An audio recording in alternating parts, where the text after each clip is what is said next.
Honorable Président, honorables membres du Bureau, distingués collègues, j'ai suivi avec attention le projet de recommandation tel que lu par l'honorable rapporteur et nous distribué par la suite. Avec la petite suspension, j'ai eu aussi le temps de le lire. Deux petites choses me posent problème dans cette recommandation, Monsieur le Président. La première, déjà dans le titre, on parle des éléments des groupes armés terroristes et autres. Ma question est de savoir,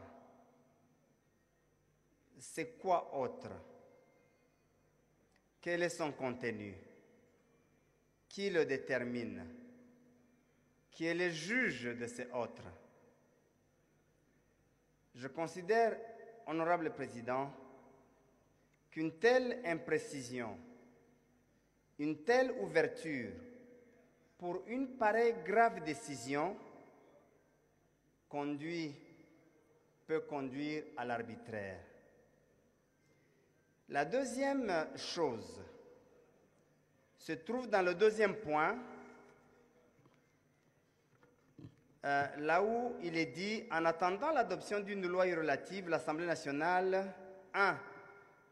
Déclare le M23 groupe terroriste au regard de l'article 2 de la Convention de l'Union africaine sur la prévention et la lutte contre le terrorisme. » Ici, je pensais qu'il avait déjà été déclaré terroriste parce qu'aujourd'hui, les positions du gouvernement de ne pas négocier avec le M23, c'est parce qu'il considère qu'il est un mouvement terroriste. On va le déclarer 2 fois terroriste. Ou c'est rivaliser, s'il vous plaît. C'est lui qui a besoin d'avoir la parole, il n'a qu'à venir ici. Laissez les collègues s'exprimer. Je dis, on va le déclarer 2 fois terroriste, ou c'est pour que le gouvernement, disons l'Assemblée nationale, l'ait dit aussi. Mais ce n'est pas là mon problème. Mon problème, c'est au deuxième point.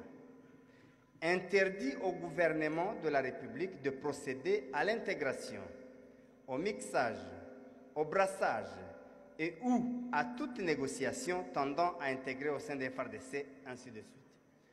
Honorable Président,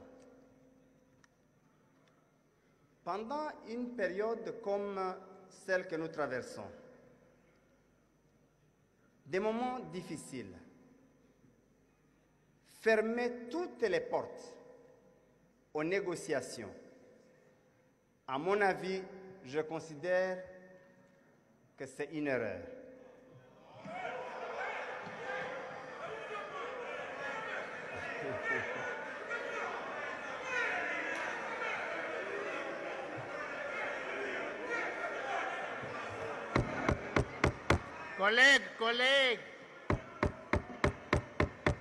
Collègues, vous allez, chacun intervienne. Collègues,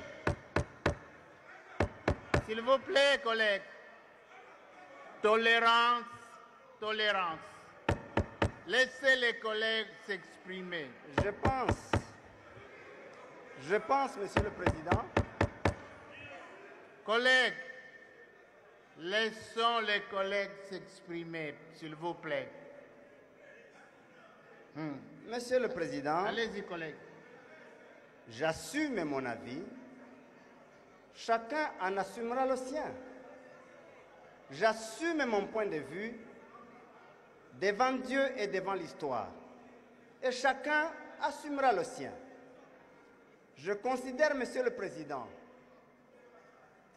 que cette question, une pareille décision, devait être laissée à l'appréciation du gouvernement au cas par cas. Mais si la majorité en décide autrement, elle en assumera aussi la responsabilité. Merci, Monsieur le Président. Merci, collègues.